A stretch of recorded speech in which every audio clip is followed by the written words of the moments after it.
आज मैं आपको अपने फार्म विजिट कराता हूं और अपनी जर्नी के बारे में कुछ शेयर करता हूं। मैंने ये फिश फार्मिंग या एक्वाकल्चर की जर्नी कैसे और कब स्टार्ट की। आपको बताएंगे कि ओपन पॉन्ड के फ़ायदे क्या हैं और अगर आपको शुरू करना है तो आप कैसे शुरू कर सकते हैं। सर पहले आपका बहुत बहुत स्वागत है हमारे चैनल पे। देव जी नमस्कार, बहुत बहुत धन्यवाद आपका और आपका मेरे छोटे से फार्म पे पीवीआर एक्वाकल्चर फार्म पे स्वागत है। आपका क्वेश्चन बहुत ही सही और उम्दा सवाल है, बायोफ्लॉक और पॉन्ड कल्चर में कंपैरिजन। तो मैं अपना एक्सपीरियंस भी शेयर करना चाहूँगा अपने किसान भाइयों से। मैंने स्टार्ट किया था आरएएस से, लैंड हुआ बायोफ्लॉक पे और फाइनली मैंने सीड बैंक पे जाके टर्मिनेट करा।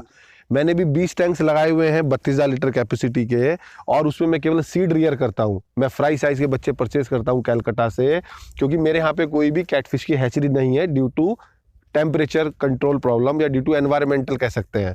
और मैं उनको 100-120 दिन में फिंगरलिंग कन्वर्ट करता हूं। मैं अपने फार्म पे भी तकरीबन 1 लाख कैटफिश का पालन करता हूं और बाकी अपने लोकल फार्मर्स को सेल कर देता हूं। हाँ जी। आज मैं आपको अपने फार्म विजिट कराता हूं और अपनी जर्नी के बारे में कुछ शेयर करता हूं। मैंने ये फिश फार्मिंग या एक्वाकल्चर की जर्नी कैसे और कब स्टार्ट की। मैंने सन 2018 मई में फिश फार्मिंग का प्रोजेक्ट स्टार्ट किया 12 एकड़ के साथ, और देखते देखते 2.5 साल की जर्नी में अभी मैं तकरीबन 108 एकड़ में अपनी फार्मिंग कर रहा हूं। उसमें मेरा 50% से ज़्यादा प्रोजेक्ट लाइव है और 50% प्रोजेक्ट पे मेरा काम चल रहा है। और तकरीबन 42 एकड़ में मेरे एसोसिएट्स आप मेरे फार्म पे देख रहे होंगे। जैसे सामने ये मेरे साथ मेरे कुछ रिटायर्ड दोस्त हैं जो पहले सरकारी विभाग में थे, तो रिटायरमेंट के बाद इन्हें कुछ स्टार्ट करना था। कुछ मेरे साथ दूसरे डिपार्टमेंट के लोग हैं। तो मेरा टारगेट है कि एक यहाँ पे क्लस्टर, एक ग्रुप, एक सोसाइटी क्रिएट करने का एक्वाकल्चर में, कि 365 एकड़ में अगले 1-1.5 साल में प्रोडक्शन पे फोकस कर पाऊँ, वो मेरी अपनी हो या मेरे एसोसिएट्स की हो। ये आपने एक लाइव मंडी क्रिएट करने का मेरा विजन है। एक छोटा आंध्रा बनाने का विजन है, आंध्रा डिस्ट्रिक्ट गाजियाबाद में, क्योंकि मेरे पास सबसे नज़दीक सेल मार्केट मेरी दिल्ली एनसीआर है, जहाँ पे तकरीबन 1000 टन की लैंडिंग डेड फिश की है। तो धीरे धीरे मेरे को इन लोगों को, जो फिश ईटर्स हैं, इनको लाइव फिश पे लेके जाना है। ये बड़े बड़े पोंड आप देख रहे हैं, ये मेरे फिश फार्मिंग आईएमसी के लिए है 3-3 एकड़ के। तो मैंने मछली के हिसाब से ही फार्म को डिवाइड किया हुआ है। कैटफिश के लिए छोटे फार्म साइज रखे हैं, आईएमसी के लिए 1 एकड़, 2 एकड़, 3 एकड़। और रिसेंटली में एक 50 एकड़ की मैंने एक प्रोजेक्ट और स्टार्ट किया है, और वो मैं एक सिंगल पॉन्ड डेवलप कर रहा हूँ उसे 50 एकड़ का कार्प्स के लिए, क्योंकि हमारा देश भी कार्प्स का ही देश है। तकरीबन 87% कार्प्स की ही मोनोपोली है इंडस्ट्री में। कार्प्स में आप आईएमसी और एक्सोटिक कार्प्स, रहू, कतला, मृगल, कॉमन कार्प, ग्रास कार्प और सिल्वर कार्प, ये अलग अलग प्रजाति है मछलियों की। तो आइए हम चलते हुए मैं आपको और कुछ बताता हूं कि हमने क्या क्या नया मैं कुछ ऐड करता रहता हूं अपने फार्म पे। आप ये देख रहे होंगे, ये मैंने पूरे फार्म पे बर्ड नेट लगवाया हुआ है। इन सारे पॉन्ड्स में मैंने स्मॉल साइज की फिशेज, या जिसको सीड कह सकते हैं, फिंगरलिंग और स्टंटेड स्टॉक किया हुआ है, जिससे कि पक्षी ना खा पाए उन्हें। और ये बहुत ज़्यादा कॉस्टली नहीं लगता, क्योंकि मैंने पूरा इंडिया ट्रैवल करने के बाद जो जो फार्मर्स मिस्टेक्स कर रहे हैं, मैंने उसे कम करने की कोशिश की है कि क्या क्या पद्धति हम उसमें ऐड करें। आप सामने देख पा रहे होंगे, मैंने अपने एक वाटर बॉडी में एरिएटर लगाया हुआ है, जो कि ऑक्सीजन जनरेट करता है। ऑक्सीजन का उतना इंपॉर्टेंट रोल है फिश फार्मिंग में जितना फीड का या वाटर का है, क्योंकि हमारी फिश की जो हैबिटेट है वो पानी है। तो हमें पानी को ही सबसे ज़्यादा क्लीन और सबसे बेस्ट रखना है। ये आप बराबर में देख रहे होंगे, तो ये दोनों काम कर रहा है। ये पानी ऐड भी हो रहा है मेरी वाटर बॉडी में और एरेशन का भी काम कर रहा है। जो आपके ब्लू ड्रम्स रखे हुए हैं फार्म पे, ये फर्मेंटेशंस के लिए हैं, क्योंकि अभी सर्दी का मौसम चल रहा है। मैं नॉर्थ इंडिया गाजियाबाद में हूँ, हमारा टेम्परेचर काफ़ी डाउन, आजकल 3-4 डिग्री तक जा रहा है। तो जब सर्दी होती है तो मछलियाँ खाना नहीं खाती, इंटेक नहीं करती, क्योंकि कोल्ड ब्लडेड मछलियाँ हैं। तो हम उन्हें रेगुलरली हर 15 दिन में फर्मेंटेशन करते रहते हैं। फर्मेंटेशन से आप समझिए कि हम नेचुरल खाना अपनी वाटर बॉडी में डेवलप कर रहे हैं। प्लांटोन, चाहे वो फाइटो प्लांटोन हो, चाहे जू प्लांटोन हो। मैंने चारों तरफ बाउंड्री पे मेरी लेबर रहती है, आप देख पा रहे होंगे, सोलर लाइट से लगवाई हुई है। उनका पर्पस ये है कि मेरी लेबर भी मोटिवेट रहे, फार्म की सिक्योरिटी भी रहे, और मेरा इंफ्रा कॉस्ट भी मिनिमम रहे। तो मैंने पूरे फार्म पे, ये तकरीबन यहाँ पे अभी मान के चलिए आप 100 एकड़ लैंड है, जिसमें 58 एकड़ मेरी लैंड है और सारी लैंड मैंने लीज पे ली हुई है, और 42 एकड़ मेरे सबऑर्डिनेट्स की या मेरे एसोसिएट्स की है। तो जो सब अपनी अपनी अलग अलग फार्मिंग कर रहे हैं, मैं उनके लिए एज ए कंसल्टेंट काम कर रहा हूँ। वो अपनी कल्चर, अपनी उनकी लेबर है, उन्होंने अपना रेजिडेंस बनाया हुआ है, अपनी लेबर के लिए फीडिंग रूम बनाया हुआ है, शेल्टर बनाया हुआ है, और यहाँ पे पूरी इलेक्ट्रिसिटी कनेक्शन हमने एग्रीकल्चर कनेक्शन सारे इंस्टॉल करवाए हुए हैं, जिससे कि सारा मेरा वाटर इनफ्लो रहता है। और पानी का सोर्स मेरे पास केवल बोरवेल है, मेरे पास कोई यहाँ पे आसपास कोई कैनल का कोई सोर्स नहीं है, मैं बोरवेल वाटर यूज़ करता हूँ। और सर्दी में ऐड करने से क्या रहता है कि बोरवेल का टेम्परेचर भी ज़्यादा रहता है, तो मेरा टेम्परेचर भी मेंटेन रहता है। आइए अब आगे आपको भी कुछ दिखाता हूँ।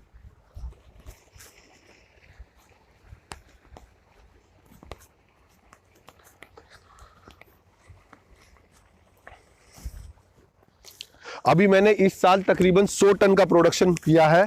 कैटफिश भी करता हूं मैं एक दूसरे फार्म पे अपने 6 एकड़ में, और बाकी सब आईएमसी करता हूं, रहू, कतला, मृगल। तो इस साल मेरी सेकंड क्रॉप हार्वेस्ट कर दी है मैंने, कैटफिश की कंप्लीट हो गई है। अब आईएमसी हार्वेस्ट कर रहा हूं, और आने वाले नेक्स्ट ईयर का मेरा टारगेट है तकरीबन 450 टन प्रोडक्शन का, सारी कम्युलेटिव अपनी लैंड से, और जो बाकी मेरे साथी कर रहे हैं। और उस पैरेलली उसको बढ़ाने का भी टारगेट है कि बिजनेस को स्केलेबल करूंगा, तभी ये प्रॉफिट वेंचर रहेगा। देख पा रहे होंगे ये 2 पोल के बीच में मैंने एक रस्सी बांधी हुई है, इस पोंड में भी और इस वाले सामने वाले पोंड में भी, आप यहाँ पे भी देख पा रहे होंगे। और ये बीच बीच में मैंने पोल्स लगाए हुए हैं अपनी वाटर बॉडी में। इनका पर्पस है बैग फीडिंग का। ये कॉन्सेप्ट मैंने काफ़ी कोलकाता में और आंध्रा में देखा। जो भी मैं फीडिंग कराता हूँ अपनी मछलियों को, मैं फॉर्मुलेटेड फीड, कंपनी फीड ही खिलाता हूँ।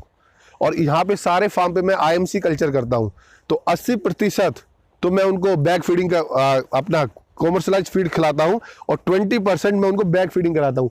बैग फीडिंग में सिंपली एमओसी, राइस पॉलिश, कुछ मिनरल मिक्सचर्स, सोयाबीन का पाउडर, ये सब मैं 20% जो मछलियों को खाना देता हूँ उसकी बॉडी वेट के हिसाब से इनको इन बैग्स में मैं हैंग कर देता हूँ पानी के अंदर, और ये हर अल्टरनेट डे में रिपीट करता रहता हूँ।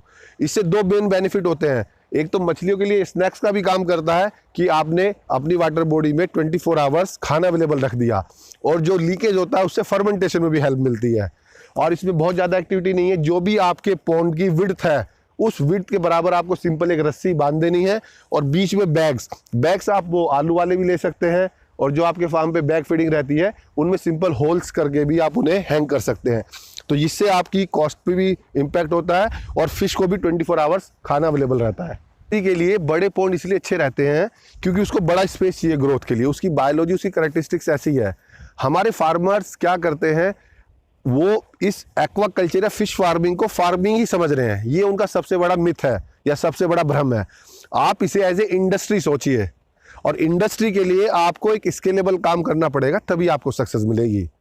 ये मैंने अपने 2.5-3 साल के एक्वाकल्चर कैरियर में ये मैंने रियलाइज़ करा कि आप इसे अगर छोटे स्केल पे कर रहे हैं तो या तो आप एक बहुत ही नॉर्मल फार्मर हैं, आपके पास 1 एकड़ 2 एकड़ लैंड है, तो आप नॉर्मल फार्मिंग ही कर रहे हैं। जैसे मेरे यहाँ पे तो सबसे ज़्यादा शुगर केन, वीट और राइस होता है।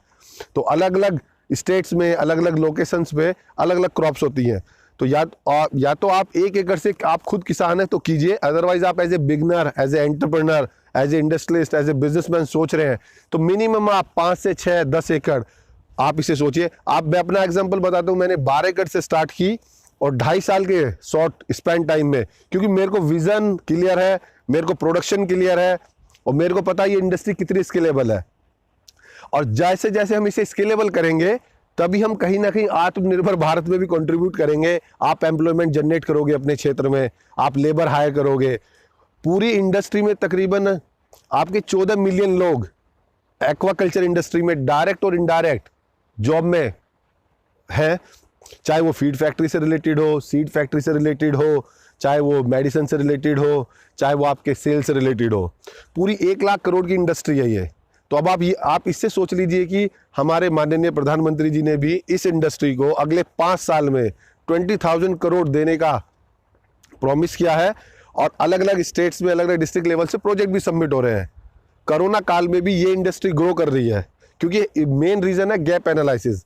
डिमांड और सप्लाई का बहुत बड़ा गैप है, जो हमारा अभी एज ऑफ नाउ डिमांड है 20 मिलियन मैट्रिक टन की है, और हमारा प्रोडक्शन तकरीबन 13.5 मिलियन मैट्रिक टन है।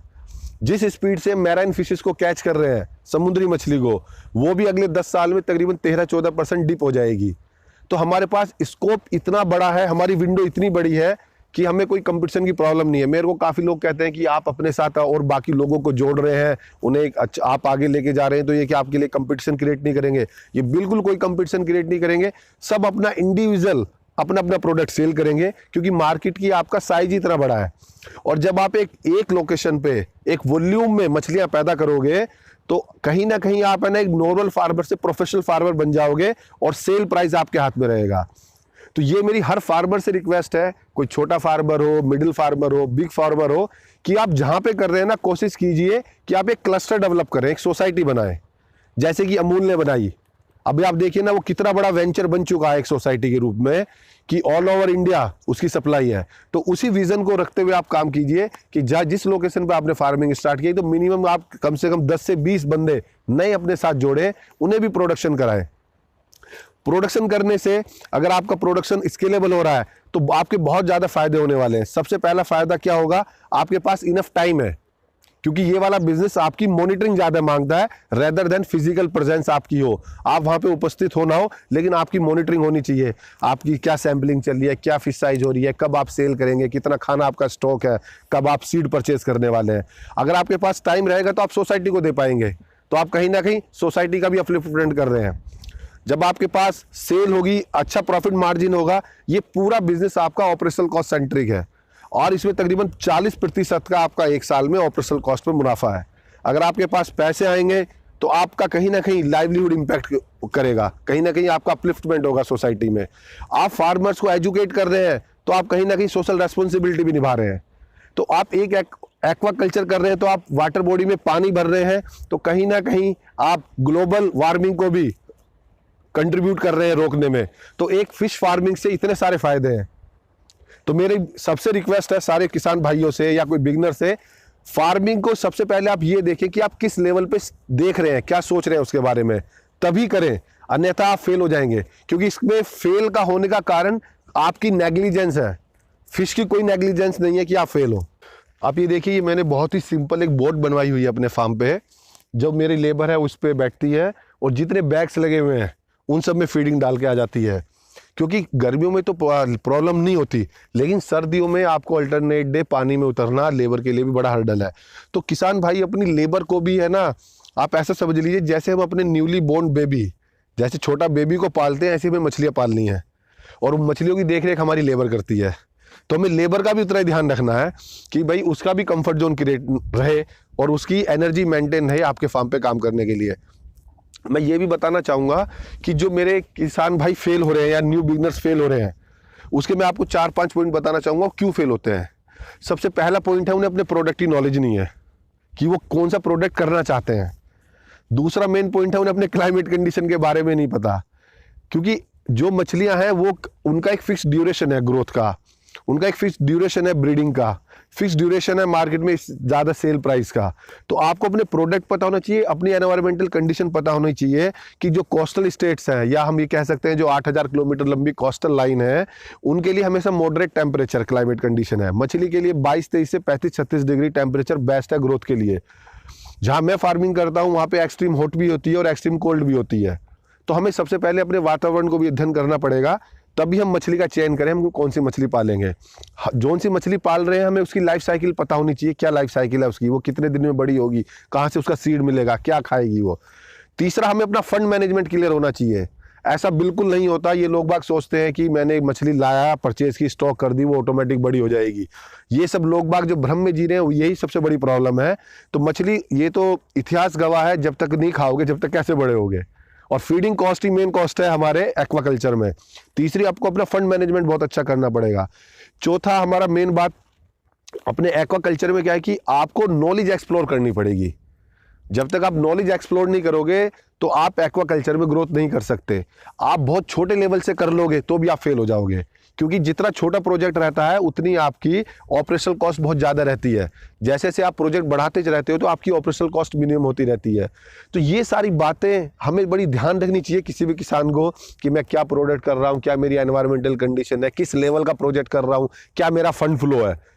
अगर ये सारे कहीं पे भी कुछ भी मिस होता है तो आपका प्रोजेक्ट पूरा कोलैप्स हो जाता है, और बाद में ये हमारी इंडियन मेंटेलिटी, या हम ये कह सकते हैं मैन मेंटेलिटी है, हम कभी भी अपनी गलती एक्सेप्ट नहीं करते हैं। हम हमेशा सारी गलती निकाल देते हैं, मछली बड़ी नहीं हुई है, मछली बिजनेस बेकार है। तो मेरी ये रिक्वेस्ट भी है, और ये सारे फार्मर से या जो भी भाई लोग मेरी वीडियो देख रहे हैं, आप सबसे पहले इन सब का अध्ययन करें, क्योंकि अगर आप फेल होते हैं तो कहीं ना कहीं आपको देख के 10-15 बंदे और फेल हो जाते हैं, वो डिमोटिवेट हो जाते हैं, चाहे वो मोटिवेट हुए हो कि हम ये काम करेंगे। आप सबसे पहले इसके लिए आप मेरे कहने से एक थंब रूल अपना लीजिए। जो भी आप प्रोजेक्ट कॉस्टिंग मान रहे हैं कि हम ये प्रोजेक्ट कॉस्ट अपने प्रोजेक्ट पे लगाएंगे, उसका 1% आप अपनी नॉलेज पे एक्सपेंस कीजिए। आप एक्सटेंसिव ट्रैवलिंग कीजिए, एक्सपीरियंस फार्मर से मिलिए, उसके फेलियर रीजन जानिए, तब अपना प्रोजेक्ट स्टार्ट कीजिए। तो मैं आपसे सुनिश्चित करता हूं 100% कि आप फेल नहीं होंगे और आप बहुत अच्छा प्रॉफिटेबल वेंचर अपना एक प्रोजेक्ट एक छोटे ड्यूरेशन में बना पाए।